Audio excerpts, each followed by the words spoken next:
Are you a fan of Star Wars games?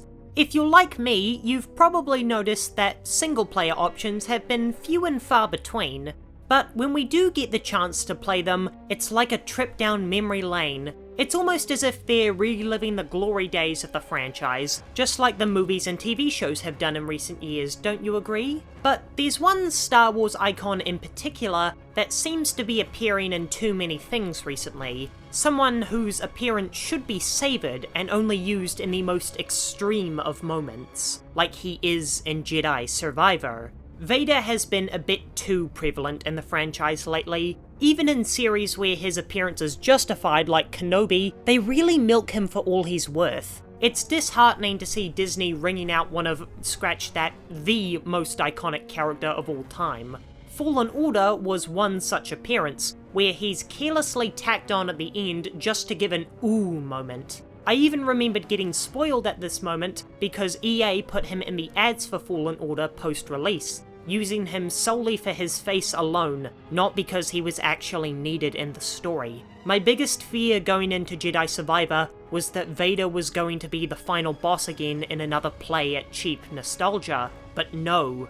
Vader's appearance in Jedi Survivor is his best moment since Return of the Jedi, and I'd like to explain why. The context behind his appearance is that the Empire is trying to wipe out the Jedi Archive and exterminate the Jedi hiding inside the base. One of these Jedi is Cere, who is currently the biggest threat to the Empire. Let me explain. Jedi Survivor takes place 10 years after the rise of the Empire, when they're at the absolute height of their power. During this time, both Yoda and Obi-Wan have given up the fight, and are simply waiting for the next generation to take up arms. This is also 4 years before the events of Star Wars Rebels, so Kanan and Ahsoka won't be making any meaningful moves against the Empire. This leaves Cal and Saw Gerrera as the only two people trying to defeat the Empire. Cal is a powerful Jedi, but the Padawan is yet to surpass their master, Cere. This makes Cere the most powerful light side force user who's willing to fight back. And when you're on a mission to take out the most dangerous Jedi alive, who else can you send but your most dangerous Sith? People will most understandably be upset about how close this fight is, and that Vader has to stumble away and barely survives, but what they might not realize is that Cere was the Empire's #1 threat. She's the only one who's not only strong enough to stand her ground, but the only Jedi who's willing to face Vader.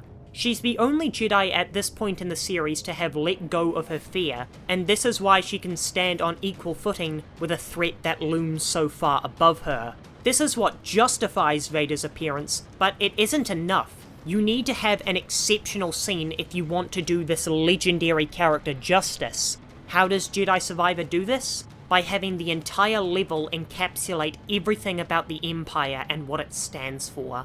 One of the things I quite liked about Jedi Survivor's story is how, despite its place in the franchise's timeline, the main threat doesn't really come from the Empire.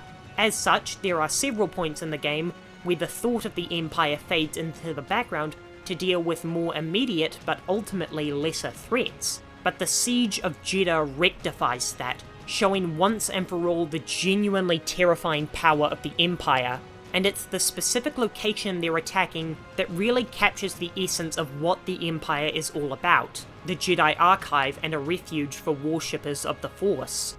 If you don't know, the Empire is almost a direct adaptation of Nazi Germany. George Lucas created it as an adaptation of their fascist themes on a galactic scale. People usually only think of the Nazi as an extermination force, but it went far beyond that. The Nazi didn't just want to exterminate certain races, they tried to erase them. And where is it that we fight Vader? In a library with thousands of years of Jedi history burning around us. Cere relentlessly fights back against the oppressive force that doesn't just want to kill her, it wants to erase her entire existence. It's incredibly symbolic and one of the most poetic pieces of environmental storytelling I've seen in Star Wars. The truly sad thing is, despite him barely being able to walk away from this fight, Vader's victory was nearly absolute. In the next scene, specific attention is drawn to how much history Vader erased in this fight. Only 3 Jedi tomes remain of the once vast collection. I love that this mission wasn't just about killing the strongest Jedi, it was about taking the most significant leap the Empire has ever done to their true goal of erasure. And that's just the surrounding information. The boss fight itself is... well, one of my major criticisms of Jedi Survivor's boss fights is that they're all just regular enemies that deal more damage and have more health. The way you defeat them is no different to regular enemies, it's just counter, dodge, and hit. So in that sense, this is a rather dull appearance by Vader, but it's elevated by the immaculate symbolism behind his appearance. The Vader boss fight in Jedi Survivor is the best Star Wars moment I've ever seen with a controller in my hands. It understands and establishes what the Empire is all about. Not some evil army fighting against their perceived threat, but a horrifying fascist dictatorship that wants to exterminate and erase all things it deems unseemly. While we definitely haven't seen the last of Vader this decade, I'm not sure there's any scene Disney can make that will surpass this truly remarkable moment.